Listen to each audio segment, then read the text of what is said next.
여러분, 숨은 그림 찾기를 아시죠?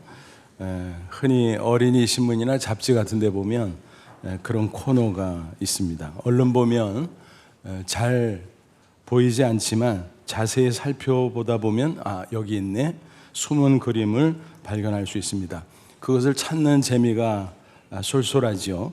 흥미롭게도 성경에 숨은 그림이 있다는 사실입니다. 특별히 구약 성경에 숨은 그림들이 꽤 많이 있습니다.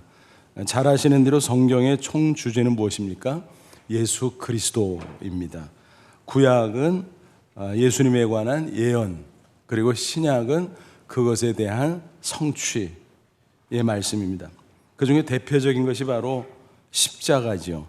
십자가는 신약에만 있다 생각하기 쉽지만 사실은 그렇지 않습니다. 구약에도 굉장히 많이 있습니다. 숨은 그림으로 혹은 예고편처럼 곳곳에 기록되어 있다라는 것입니다. 그런 것을 가리켜 신학 용어로 예표론 그렇게 이야기합니다. 예를 들면 이런 거예요. 민수기 21장 보면 불뱀과 놋뱀 사건이 등장합니다. 이스라엘 백성들이 출애굽한 이후에 광야를 통과하는데 얼마나 힘들어요. 그래도 참기는 참아야 되는데 하나님이 만나 매출하기 또 물 다 그때그때 공급해 주셨잖아요. 하지만 그들은 참지 못하고 하나님 앞에 계속 원망을 늘어놓습니다. 그것을 바라보던 하나님께서 견디다 못해 진노하시죠. 그들의 불신앙을 책망하면서 불뱀을 보냅니다. 불뱀은 맹독을 뿜는 독사인데 한번 그것에 물리면 온몸에 고열이 납니다. 그리고 뚱뚱 붓습니다. 그리고 고통스러워하다 결국 죽게 되는 것입니다. 불뱀에 물린 백성들이 여기저기서 죽는다고 난리예요. 그때 모세가 하나님 앞에 또 간청하죠. 하나님, 이 백성 좀 어떻게 구원해 주세요. 그때 하나님께서 불쌍히 여기고 비방을 가르쳐 줍니다. 그 불뱀과 똑같은 모형으로 놋뱀을 만들어라. 그리고 장대에 매달아서 세워놔라. 그것을 쳐다보라 그래라. 그럼 쳐다보는 사람은 누구든지 살아날 수 있을 것이다. 여러분 어떻게 생각하세요? 황당하죠? 아니 불뱀에 물렸는데 놋뱀 본다고 살아? 그거 쳐다보기도 싫을 텐데. 근데 그 말씀을 그대로 믿음으로 받고 반응한 사람들은 다 살아났어요. 정말 신기한 일이었죠. 그게 불뱀과 놋뱀 사건이었습니다. 근데 예수님께서 요한복음 3장에 보면 당신 스스로 이 놋뱀과 연결시켜서 십자가를 설명해 주셨습니다. 광야에서 놋뱀이 들려진 것처럼 인자가 들려질 것이다. 그래서 누구든지 예수 그리스도를 믿으면 영생을 얻는다, 구원을 받을 것이다 라고 말씀을 하셨습니다.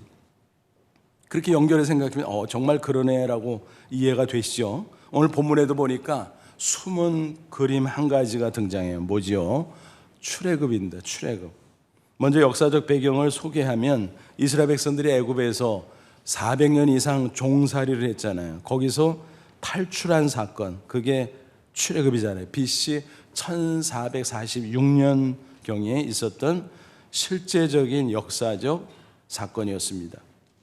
그런데 이것은 동시에 십자가 구원과 연결되어 있다는 것입니다. 예표죠. 숨은 그림이죠. 그래서 구원에 대한 상징적 의미를 우리에게 제시해 준다는 것입니다. 모세가 하나님의 지시를 따라서 바로왕을 찾아갔어요. 이스라엘 백성들 내보내 주래. 우리 하나님 여호와가 그랬어. 바로왕이 조롱해요. 여호와? 내가 알게 뭐야. 이 녀석들은 일이나 열심히 해. 그 당시 애굽 전역에 이스라엘 백성들이 강제 부역을 했거든요. 그러니까 그 노동력이 엄청났을 거예요.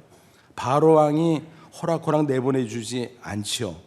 하는 수 없이 그 고집을 꺾고자 하나님께서 재앙을 내리기 시작합니다. 예를 들어 피재앙, 온통 피해요. 얼마나 기가 막힙니까? 개구리 재앙, 온통에 개구리가 뛰어다녀요. 기가 막히죠. 너무너무 힘들면 그때는 바로가 모세에게 사정합니다. 야, 너희 하나님 여호와께 좀 얘기해서 이 재앙 좀 치워달라 그래라. 그래서 그렇게 해주면은 또 변심을 해요. 야, 미쳤냐, 내가 너희들을 내보내주게. 그렇게 완악합니다. 고집을 계속 부립니다. 그 고집을 꺾으려니까 하나님께서 계속 재앙을 주실 수밖에 없었고 또 재앙의 강도가 점점 높아질 수밖에 없었습니다. 그래서 어떻게 되죠? 10번째 재앙까지 가게 됩니다. 그게 바로 뭐죠? 장자 죽음의 재앙이에요. 애굽의 집집마다 모든 장자, 심지어는 짐승의 첫 것까지 다 죽임을 당하는 재앙이었습니다. 그래서 실제 역사의 기록을 보면 그것이 사실이었음을 확인할 수 있습니다. 그 당시 바로 왕은 아멘호텝 2세였어요. 그런데 그 다음 왕은 장남이 왕세자로 이어야 되잖아요. 그죠? 근데 그 왕세자가 그 사건 중에 죽어서 차남인 투트모스 4세가 바로 왕위를 이었다라고 하는 것입니다. 이 역사의 기록의 내용인 것입니다. 아, 정말 그렇구나. 정말 그렇구나. 이해할 수 있겠죠. 그런데 이렇게 애굽의 모든 장자들이 죽임을 당하는 그 재앙 중에 이스라엘 백성들의 집에는 어땠어요? 그 재앙이 없었어요. 멀쩡했어요. 집집마다 죽음을 집행하는 천사들이 장자들을 죽였는데 이스라엘은 괜찮았다? 어떻게 된 걸까? 그 비밀은 어디에 있습니까? 어린 양의 피에 있습니다. 그 피 때문에 이스라엘 백성들은 그 재앙에서 구원받을 수 있었다라는 것입니다. 그 장자 재앙의 한가운데 애굽 사람들은 어땠을까요? 집집마다 초상집이에요. 멘붕에 빠졌을 겁니다. 그 와중에 이스라엘이 탈출합니다. 밤중에. 그래서 6월절 밤이라고 하죠. 애굽의 종살이에서 해방된 것입니다. 그날을 기념해서 이스라엘 백성은 대대로 절기를 만들어 지켰어요. 그 절기 이름이 뭐예요? 6월절. 그죠? 이 6월절에 어린 양의 피가 있었다. 그것이 예수님의 십자가 피에 대한 예표다, 숨은 그림이다라고 하는 사실입니다. 그것을 예수님 스스로가 그렇게 연결해서 설명해 주셨어요. 고린도전서 5장 7절 우리의 6월절 양 곧 그리스도께서 희생되셨느니라. 어린 양의 피 때문에 죽음의 재앙에서 구원받은 것처럼 예수님의 십자가 피 때문에 구원받는다라고 말씀해 주신 것입니다. 여러분, 출애굽을 영어로 뭐라고 하죠?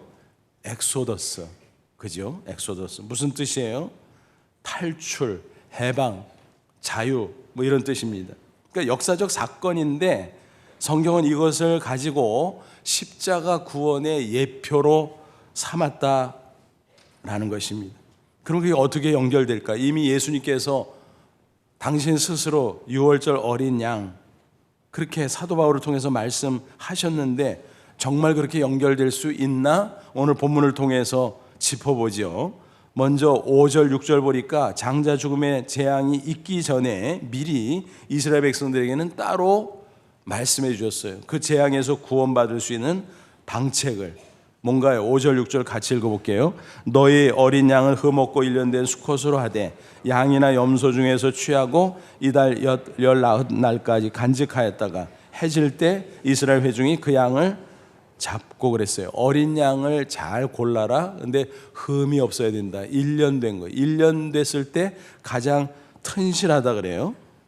근데 양 혹은 염소 그랬어요. 그러니까 양으로 해야 되는데 염소로 해도 무방하다 허용하셨어요. 그 이유가 뭘까요?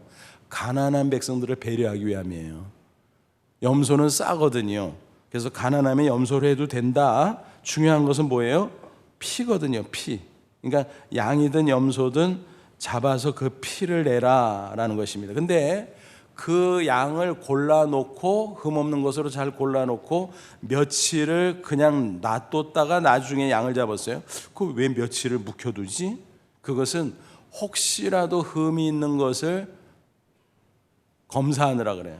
우리가 그러잖아요. 잘 한다고 잘 해도 골라도 어때요? 나오잖아요. 이거 흠이 없는 줄 알았는데 있네? 이렇게 되는 거예요. 그러면 흠 없는 거로 교체할 여유가 생기잖아요.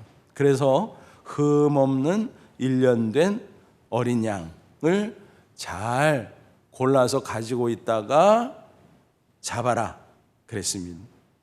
바로 그게 예수님과 연결되는 거죠. 예수님은 하나님의 아들이면 인간으로 오셨어요. 죄가 없는 의로운 분이죠. 흠 없는 분이지요. 근데 피 흘려 죽으셨어요. 가장 왕성한 때 33세. 그래서 6월절 어린 양과 예수님이 연결되는 것을 알 수가 있죠. 양을 잡으면 피가 나오겠죠. 그 피를 어떻게 하라 그랬어요? 7절 또 읽어볼게요. 그 피를 양을 먹을 집 좌우 문설주와 임방에 바르고. 그래서 양을 잡으면 피가 나오는데 그 피를 이 문짝에 문설주 그리고 임방 여기다가 다 바르라는 거예요. 여러분 예쁜 페인트 칠을 하면은 좋지만 피를 가지고 바르라고요? 어떻게 생각하세요? 아유 징그러. 또 피 냄새가 나지 않을까요? 그렇잖아요. 근데 그렇게 하라는 거예요. 야, 참 하나님 신기한 일을 희한한 일을 시킨다. 근데 나중에 알고 보니까 뭐예요? 그게 구원에 대한 상징이에요. 대속의 피. 그래서 이 어린 양이 너희들의 죄 때문에 너희들이 죽을 것을 대신해서 죽은 거야 라고 알려주셨다라는 것입니다. 오늘 본문에서 가장 중요한 구절이 13절이에요. 13절 같이 읽어볼게요. 내가 애굽 땅을 칠 때 그 피가 너희가 사는 집에 있어서 너희를 위하여 표적이 될지라. 내가 피를 볼 때에 너희를 넘어가리니 재앙이 너희에게 내려 멸하지 아니하리라. 그러니까 하나님께서 그 밤에 천사를 풀어가지고요 집집마다 막 들어가서 장자는 다 죽이는 재앙을 집행을 해요. 근데 이렇게 보니까 저기는 피가 칠해져 있네. 저 집은 이스라엘의 집이구나. 근데 정확하게 말하면요 믿음의 사람들이 사는 집이구나. 그럼 넘어가야지. 그래서 넘어가고 그랬다라는 거야. 그래서 넘어간다는 말이 영어로 pass over. 그래서 그것을 따서 그 절기 이름을 뭐라고 붙였다고요? 유월절. 그래서 한자를 보면 유월 건너뛰는 거를 말해요. 그리고 영어로는 pass over라고 말하는 것입니다. 근데 여기서 우리가 꼭 짚고 넘어가야 될 게 있어요. 피 자체에 무슨 특별한 마법 매직이 있을까? 그건 아니에요. 그냥 그것을 영적인 상징으로 사용하셨을 뿐이에요. 중요한 것은 뭘까요? 하나님의 약속이에요. 어린 양이 피를 흘려 죽는 이유가 뭐냐? 인간의 죄를 대신한 거 아니냐? 마찬가지로 예수님도 인간의 죄를 대신해서 십자가에 죽으신 거다. 그것을 믿음으로 받아들일래? 그러면 너희들은 구원받는다. 이런 겁니다. 그러니까 피 자체가 중요한 게 아니라 피를 통해서 하나님께서 약속하신 말씀, 그 말씀에 믿음으로 반응하는 것이 중요하다라는 거예요. 적지 않은 사람들이 오해를 해요. 이스라엘 민족이 굉장히 중요한 줄 알아요. 착각. 구약시대도 마찬가지. 이스라엘 민족을 먼저 선택해서 구원의 역사를 시작하긴 했지만 이스라엘 민족이라고 그 혈통 때문에 구원받는 게 아니라 뭐예요? 믿음으로 구원받는 거예요. 그러니까 극단적으로 말하면 이스라엘 혈통을 가지고 있어도 믿지 않으면 어때요? 구원받지 못하고 멸망하는 거예요. 반대로 이스라엘 혈통이 아니라 이방 족속이라도 믿음이 있으면 어때요? 똑같이 구원받을 수 있는 거예요. 그러니까 진짜 이스라엘은 뭐냐 하면 육적인 이스라엘이 아니라 영적인 이스라엘이에요. 그래서 구약 이스라엘 공동체도 구약 성경을 잘 읽어보면 이게 혈통 공동체가 아니라 믿음 공동체구나 하는 것을 알 수 있어요. 이 출애굽기 12장에도 쭉 읽어가다 보면 야 진짜 맞네 하고 우리가 확인할 수 있어요. 밑에 쭉 내려가다 보면 37절 38절을 보세요. 출애굽의 그 광경을 묘사를 해놨어요. 이스라엘 자손이 람색 그들이 거주하던 그곳을 떠나서 숫곳에 이르니 유아 외에 보행하는 장정이 60만 가량이요. 우리가 잘 알고 있잖아요. 그러니까 어린아이나 부녀자 합치면 한 200~300만 된다 그랬잖아요. 장정만 60만. 근데 그 대열 가운데 누가 있었다고요? 수많은 잡족. 번역을 좀 이쁘게 할 걸. 잡자를 썼어요. 영어 성경 보니까 many other people. 그러니까 뭐예요? 이스라엘 혈통 족속 말고 다른 이방 족속들도 많이 섞여 나왔다는 얘기예요. 그래서 수많은 작족과 양과 소와 심이 많은 가축이 그들과 함께라는 말이 중요해요. 하였으면 같이 공동체를 이뤘다. 무슨 공동체? 혈통 공동체가 아니라 믿음의 공동체다라는 것입니다. 여러분 잘 생각해 보세요. 그 여러 이방 족속들 뭐가 답답해서 이스라엘 백성들을 따라 나섰을까? 여러분, 애굽은 어떤 곳이라고요? 나일강이 흐르고 비옥한 땅이 있고 농사가 잘 되고, 그래서 그곳은요 최소한 굶어 죽지는 않아. 풍요의 땅이기 때문에. 근데 거기서 딱 나가면 뭐가 나와요? 광야, 사막이 나와요. 아니, 그런 황당한 판단이 어디 있어요? 아니, 이 비옥한 땅에서 살지 그래 세상에 이스라엘 광야로 간다고 따라 나가? 정신없는 사람들이죠, 인간적으로 생각하면. 또 뭐 가나안 땅이 뭐 약속의 땅이래나 거기 간대. 아니, 애굽 땅보다 좋은 데가 어디 있어요? 가나안 땅, 저 변두리. 그것도 한참 광야를 지나서 가야 되는데 어디 붙어 있는지도 모르고 가본 적도 없고 왜 따라 나서겠어요? 인간적으로 정신없는 판단 아닙니까? 근데 그렇게 판단한 이유가 뭐예요? 믿음 때문이에요. 이스라엘 백성들 옆에서 보니까 여호와 하나님이 진짜 살아계신 참 신이야. 야, 진짜네. 애굽의 재앙들을 보면서, 특별히 결정적으로 장자 죽음의 재앙을 보면서, 야, 여호와 하나님이 진짜야. 그러면 어때요? 진짜에 붙어야죠. 가짜에 붙으면 안 돼. 진짜에 붙어야지. 그러면 나 이스라엘 백성들한테 붙어갈래. 그래서 따라 나섰다라고 하는 거예요. 고난이 있을지라도 믿음으로 내가 하나님의 백성 되고 내가 하나님 앞에 구원받아야지 라는 믿음의 결단으로 그들이 따라 나섰다라는 것입니다. 그래서 이스라엘 백성이든 또 이방족 속이든 믿음의 사람들이 광야로 나갔습니다. 그게 바로 뭐예요? 엑소더스예요. 애굽의 종살이 죄악의 세상에서 탈출한 거예요, 하나님에게로. 그런데 이 출애굽 사건은 이미 앞서 말씀드린 역사적 사건이고 이스라엘 민족의 사건이기도 하지만 우리 각자에게 어떤 의미를 제공해 줍니까? 그것은 우리 각 개인의 구원의 이야기다라는 것입니다. 다시 말하면 이스라엘의 역사적인 엑소더스를 뛰어넘어서 이제 오늘 우리 앞에 다가오는 이 말씀은 내 인생의 개인적인 엑소더스라고 하는 것입니다. 탈출하는 것입니다. 해방되는 것입니다. 구원받는 것입니다. 그래서 자유를 누리는 것입니다. 이스라엘 백성들이 애굽의 학대, 그 종살이의 속박, 거기서 벗어났잖아요. 우리도 마찬가지. 우리의 죄로 말미암아 우리가 속박당하고 노예처럼 삽니다. 그러다 영원히 죽을 수밖에 없습니다. 그런데 거기서 엑소더스, 탈출한다는 거예요. 하나님이 구원해 준다는 거예요. 그래서 우리가 자유를 얻을 수 있다는 거예요. 그래서 우리 개인적인 인생의 엑소더스, 구체적으로 말하면 뭘까요? 죄에서 의로. 그래서 이 엑소더스는 탈출하고 끝나는 게 아니라 방향성이 있어요. 애굽에서 나와서 가나안 땅으로 가는 것처럼 죄에서 나와서 의로 가는 겁니다. 또 어떻게 해요? 사망에서 나와서 영생으로, 또 질병에서 나와서 치유 건강으로, 그리고 저주에서 나와서 축복으로 가는 것입니다. 이게 개인의 엑소더스예요. 그 개인적인 엑소더스가 십자가를 통해서 이루어진다는 것입니다. 예수님의 대속의 십자가, 대속의 피를 통해서. 그러므로 여러분, 오늘 출애굽 사건 6월절 어린 양의 모습을 통해서 꼭 기억하십시오. 예고편 숨은 그림으로 보여준 그대로 예수님이 이 땅에 오셔서 십자가 지셨고 내 대신 피 흘려 죽으셨구나. 그리고 부활하셨구나. 그러면 내가 예수님을 믿으면 나도 내 인생의 엑소더스를 경험하겠네? 맞습니다. 죄에서의 사망에서 영생, 질병에서 치유, 저주에서 축복으로 엑소더스 할 수 있습니다. 그것을 꼭 믿으시기 바랍니다.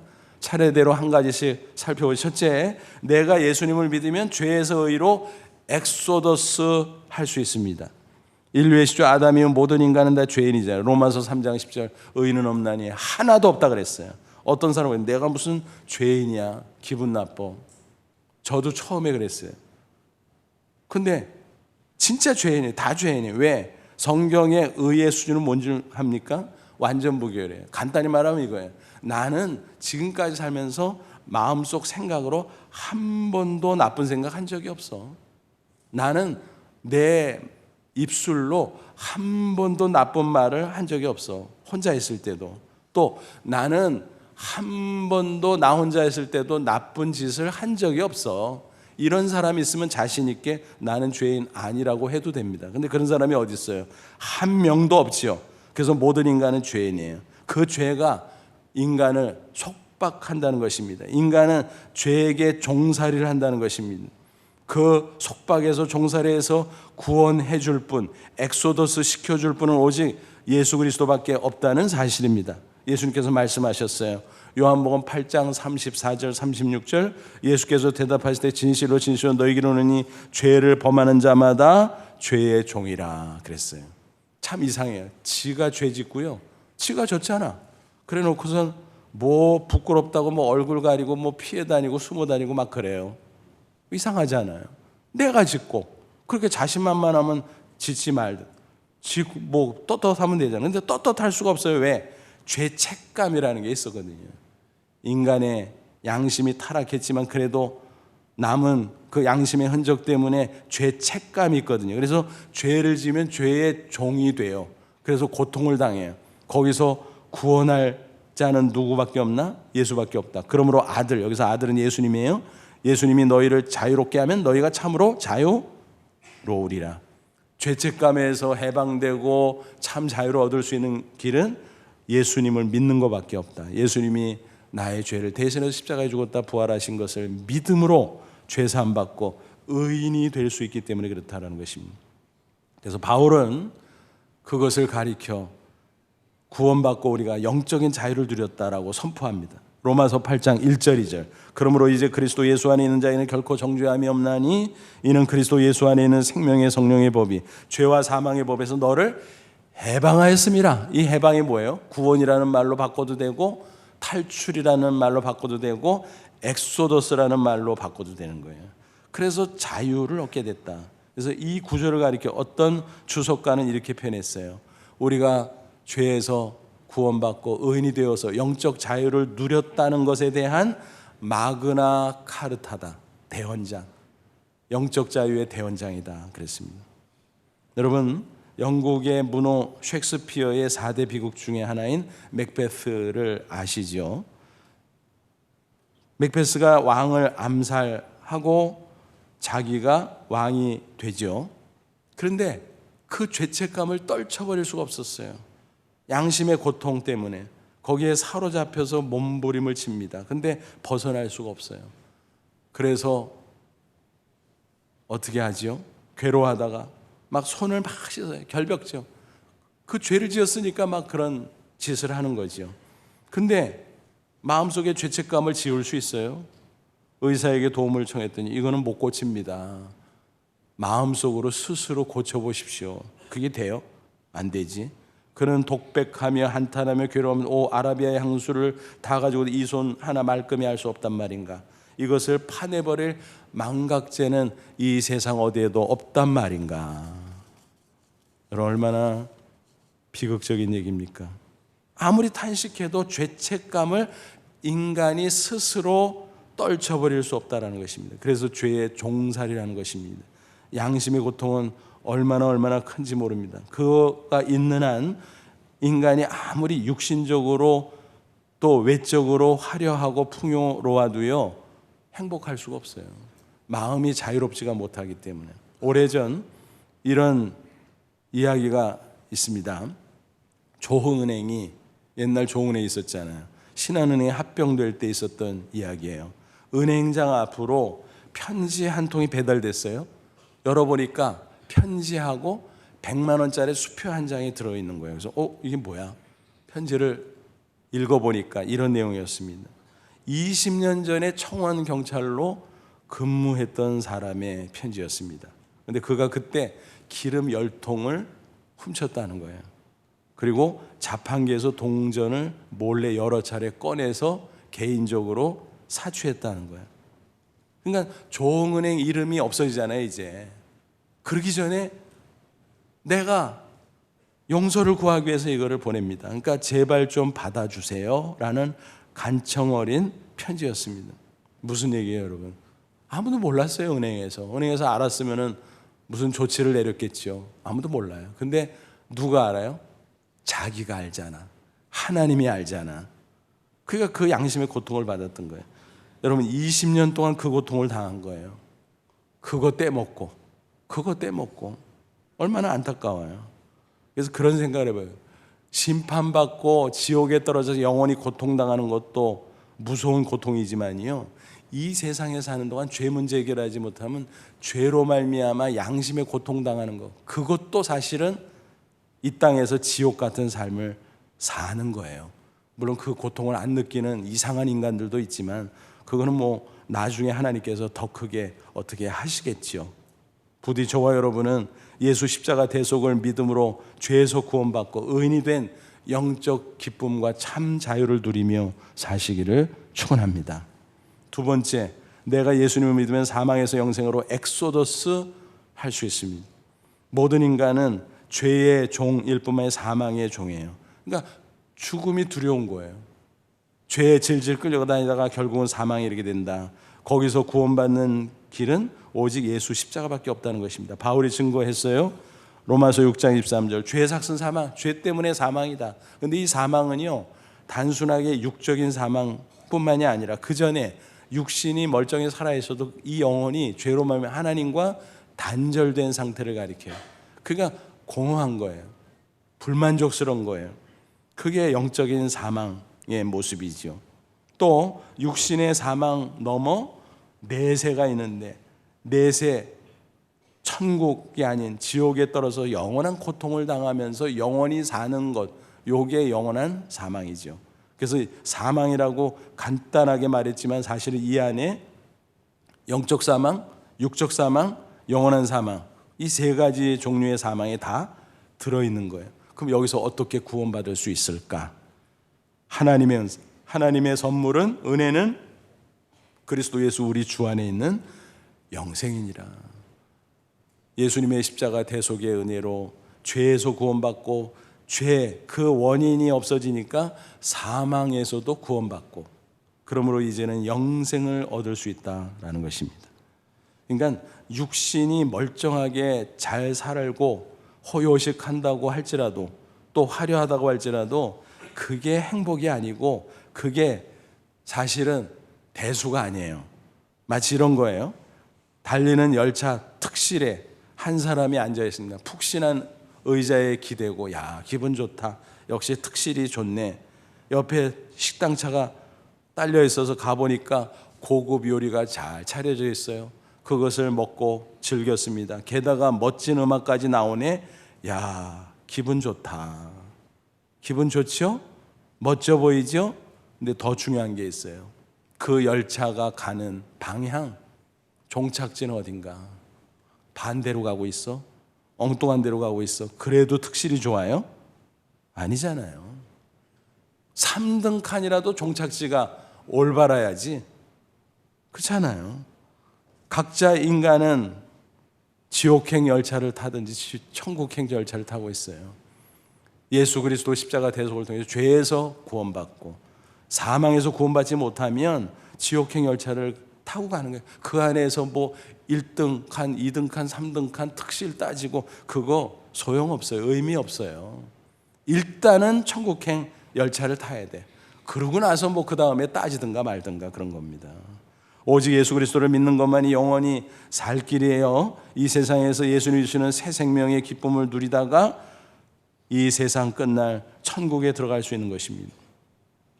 근데 우리가 맞아, 나는 죄사함 받고 사망에서 구원받고 새 생명을 얻었어 하면서 감사하며 기뻐하며 살다가도 육신의 죽음을 생각하면 왠지 좀 두려운 마음이 생겨요. 왜냐하면 내가 경험해 보지 않은 거기 때문에. 또 주변에서 보면 육신적인 본능상 죽음이 좀 낯설고 두렵고 그러지 않아요. 그러니까 우리 믿는 자들도 은근히 같이 따라서 두려워하는 경향이 없지 않아요. 그러나 예수님께서 분명히 말씀하셨어요. 요한복음 5장 24절, 내가 진실로 너희에게 이르노니 내 말을 듣고 또 나 보내시니 하나님을 믿는 자는 영생을 얻었고, 시제를 보세요. 얻었고, 이미 얻었다. 심판에 이르지 아니하나니 사망에서 생명으로 옮겼느니라 그랬어요. 이제 완전히 거기 떠났다는 거예요. 떠났다는, 죄에서 떠났고 사망에서 떠났고, 그러니까 너희는 의인이고 너희는 영생을 얻은 자야. 근데 뭘 두려워해? 그런 얘기입니다. 근데 우리가 믿음을 가지고 있다고 하면서도 구체적으로 죽음의 문제를 믿음으로 극복하지 않으면 일말의 두려움은 늘 있기 마련입니다. 한 번은 선교단체 이사회 수련회 참여한 적이 있었어요. 여러 목사님들이 모였고 사모님 몇 분이 동행했어요. 그래서 식사를 하고 이제 앉아서 이런저런 얘기를 하는데 한 사모님이 간증을 하더라고요. 짧게. 무슨 간증이냐면은 병원에서 오진을 해가지고 자기가 암이 걸린 줄 알았다는 거예요.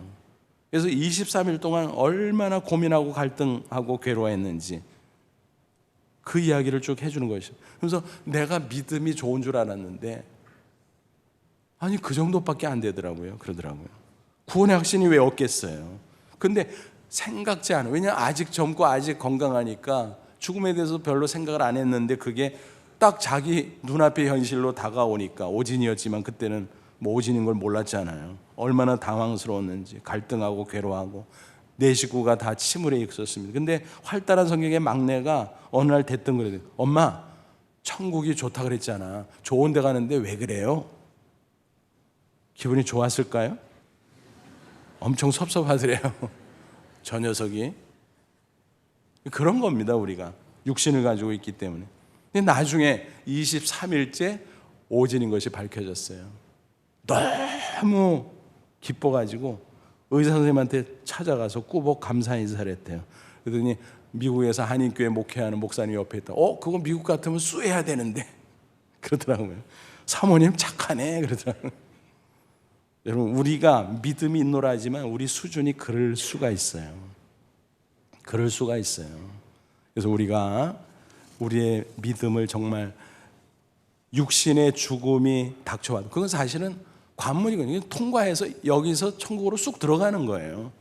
그것을 두려움 없이 당당하게 맞이할 수 있기를 바랍니다. 오래전 이야기입니다. 한 집사님이 그러면 주일날 조용히 와서 예배 1시간 드리고 가시고 별다른 교회 활동을 안 했어요. 그래서 속으로 제가 저분이 신앙 상태가 어떤가 잘 몰라서 궁금했습니다. 근데 그분이 병에 걸렸어요.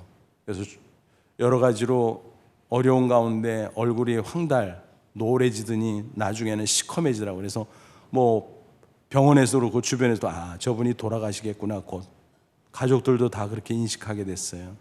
그러니까 부인께서 너무 힘들잖아요. 너무 슬프고 괴롭고 그러니까 막 울고 그러니까 그 남자 집사님이 이렇게 얘기를 하더래요. 여보 걱정하지 마. 지난번에 목사님이 설교했잖아. 그리스도인에게 육신의 죽음은 이사 가는 거라 그랬잖아.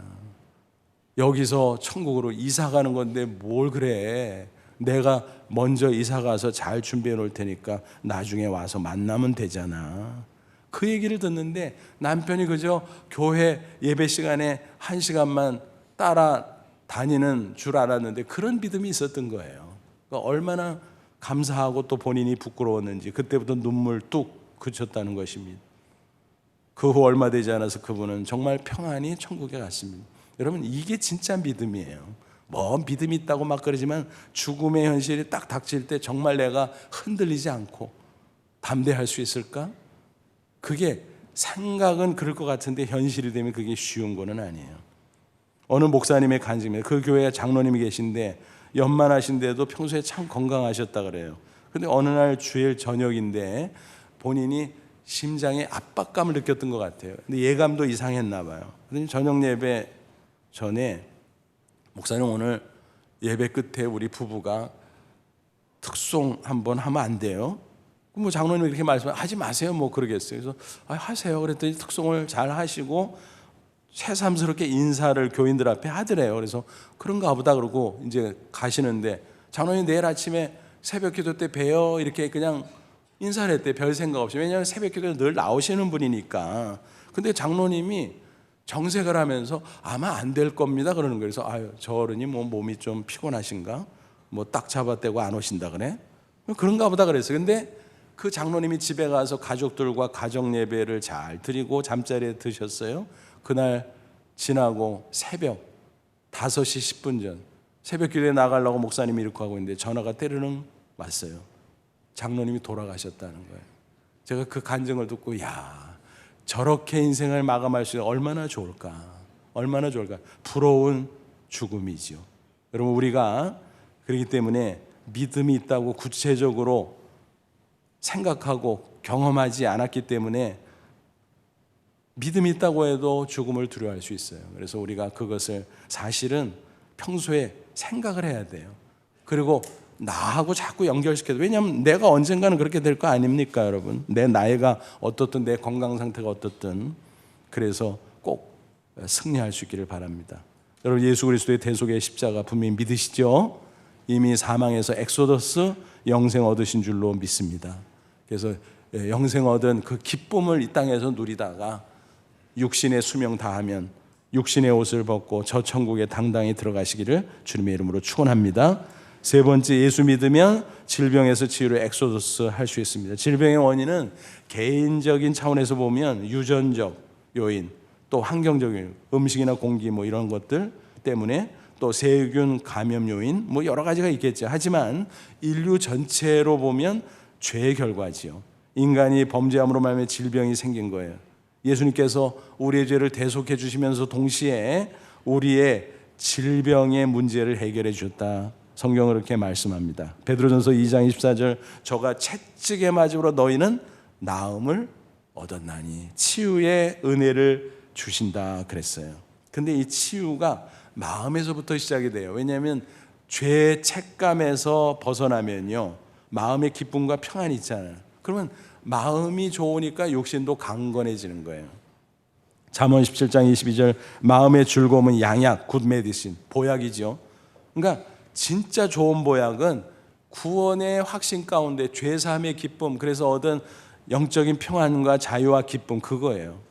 그러면 강건할 수 있다는 거예요. 반대로 그게 없으면요, 심령의 근심은 뼈를 마르게 하느니라.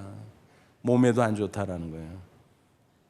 그러므로 우리가 평소에 마음속에 늘 기쁨과 감사로 건강하시기 바라고, 그래도 우리는 육신을 갖고 있기 때문에 질병에 걸릴 수 있잖아요. 그러면 의학적 치료도 받으세요. 일반 은총이니까. 또 치유를 위해서 특별 은총을 구하면서 기도하세요. 그러면 하나님께서 육신의 질병을 치유해 주실 것입니다. 근데 때로는 안 고쳐주실 수도 있어요. 못 고치시는 게 아니라. 왜 그럴까요? 의미가 있어요. 우리를 연단하기 위해서, 혹은 그런 계기로 천국으로 불러가시기 위해서. 사도 바울의 경우 어땠습니까? 연단을 위한 거예요. 육체에 가시가 있었어요. 지독한 안질, 너무 괴로워서 3번씩 사력 다해 기도했지만 주님께서 거절하셨어요. 연단을 위해서 필요하다는 거예요. 겸손케 하시고 주님 의지하게 하시고, 그래서 능력을 계속 받게 하기 위함이라 그랬어요. 그때 바울이 깨닫고 기뻐하죠. 고린도후서 10장 9절, 나에게 이르시기를 내 은혜가 내게 족하도다. 이는 내 능력이 약한 데서 온전해지면 하신지라. 그러므로 도리어 크게 기뻐함으로. 육체 가시가 뽑힌 거 아니에요. 치유 안 됐어요. 근데 그것을 이길 수 있는 신앙을 가지게 됐어요. 그러니까 여러분, 질병을 고치는 것도 은혜지만 질병을 그대로 가지고 있어도 그것을 극복하고 기뻐하고 감사할 수 있는 것도 치유의 연장선이라는 사실을 기억하시 바랍니다. 어차피 우리는 질병 그리고 육신의 죽음 경험할 사람들 아니겠습니까? 그러므로 나의 여러 약한 것들에 대해 자랑하리라. 이는 그리스도의 능력이 내게 머물게 하려 함이라. 그러므로 질병에 걸렸을 때 기도하며 치유의 은혜를 구하시기를 바라지만 고쳐주시면 감사하십시오. 혹 안 고쳐주셔도 이길 수 있는 힘을 구하고 그 힘으로 승리하시기를 축복합니다. 마지막 네 번째, 예수 믿으면 저주에서 축복으로 엑소더스 할 수 있습니다. 아담 범죄의 세상에 저주가 닥쳤어요. 인간은 평생 고생하다가 세상을 떠날 수밖에 없어요. 그런데 예수님께서 십자가에 피 흘려 죽으심으로 죄에서 의로, 사망에서 영생으로, 질병에서 치유로 엑소더스 시켜줄 뿐만이 아니라 저주에서 축복으로 인도해 주신다라는 거예요. 바울이 증거합니다. 갈라디아 3장 13절.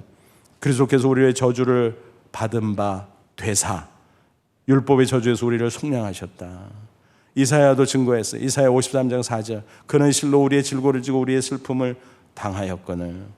그래서 예수님은 당신을 믿고 당신께 나오는 자에게 모든 인생의 질고와 무거운 짐을 다 벗겨주세요. 그리고 맡아주세요. 그래서 저주에서 벗어나 축복을 누리게 하는 겁니다. 마태복음 11장 28절 수고하고 무거운 짐진 자들아 다 내게로 오라 내가 너희를 쉬게 하리라 그랬습니다. 여러분 시시포스의 신화를 아십니까? 그리스 신화 이야기인데 코린트의 왕 시시포스가 제우스 신을 속인 죄로 지옥에 떨어져 바위를 산꼭대기까지 밀어 올리는 형벌을 받죠. 그래서 바위를 막 산꼭대기까지 올려요. 밀고 가서. 근데 중요한 것은 꼭대기에 올라가면 떼구로 굴러 떨어져요. 그럼 밑에서부터 다시 또 올려요. 그럼 또 떼구로. 이거를 계속 반복 계속 하는 것입니다. 어찌 보면요, 인간의 삶이, 인생이 그런 모습이 아닐까라는 생각을 해봐요. 프랑스의 무신론적 실존주의 문학가인 알베르 까미가 그 신화를 기초로 시시포스의 신화라는 책을 썼어요. 뭐 이런저런 얘기를 하지만 그가 결론, 시시포스, 그는 그런 부조리한 운명에 처한 인간을 보여주고 있다. 그러나 그 투쟁 자체가 우리 인간의 마음을 채우기에 충분하고 우리는 시시포스가 행복하다고 생각해야 된다. 무슨 얘기예요? 우리 인간은 위대하기 때문에 우리의 의지로 그런 부조리한 운명을 항거하고 살아가면 그 자체가 인생의 의미가 있다. 제가 예수 믿기 전에 대학생 때 그거를 읽으면서 와, 멋있다. 멋있지, 멋있기는. 근데 멋있는 게 중요합니까? 구원받는 게 중요하지. 정말 시시포스처럼 그렇게 영원히 그렇게 살겠어요? 거기서 벗어나야지. 두 개의 카툰을 보시죠. 첫 번째 거는 시시포스가 그 바위돌을 산꼭대기까지 끊임없이 올리는, 또 떼구로 굴러떨어지면 또다시 저렇게 계속 저게 인생의 모습이에요. 구원받지 못한 인간의 모습. 그런데 예수 그리스도를 믿고 구원받으면 저주에서 축복으로 어떻게 바뀔까요? 손가락. 누구 손가락일까요? 예수님의 손가락. 그러니까 여유 있게 그냥 가는 거예요. 주님께 맡기고. 그게 구원받은 성도의 신앙생활인 줄로 믿습니다. 저주에서 벗어난 거예요. 잠언 3장 33절 악인의 집에는 여호와의 저주가 있거니와 의인의 집에는 복이 있느니라. 부디 저주에서 엑소더스, 그래서 축복으로 나아가시기를 바랍니다. 여러분, 구원은 한마디로 엑소더스예요. 이스라엘이 애굽의 종살이에서 엑소더스 했던 것처럼 우리 각자도 예수님을 믿음으로 엑소더스 할 수 있는 것입니다. 암쪼로 죄에서 의로, 사망에서 영생으로, 질병에서 치유로, 저주에서 축복으로 엑소더스 하는 은혜를 받으시기를 바랍니다. 그게 구원의 은혜입니다. 그 은혜 가운데 승리하며 살다 이 세상 끝날 저 천국에 당당히 들어가는 저와 여러분 되시기를 주님의 이름으로 축원합니다. 기도하겠습니다. 이 말씀 붙잡고 기도하지. 하나님, 그렇습니다.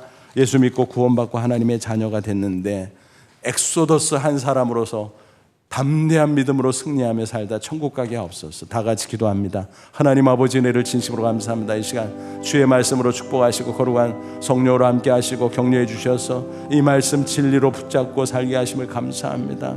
우리도 엑소더스, 죄에서 의로, 사망에서 영생으로, 질병에서 치유, 건강으로, 그리고 저주에서 축복으로 나아가 삶게 하신 걸 감사합니다. 평생 이런 아름다운 모습으로 살다가 저 천국에 들어갈 수 있도록 우리를 이끌어 주옵소서. 예수님의 이름으로 기도합나이다. 아멘.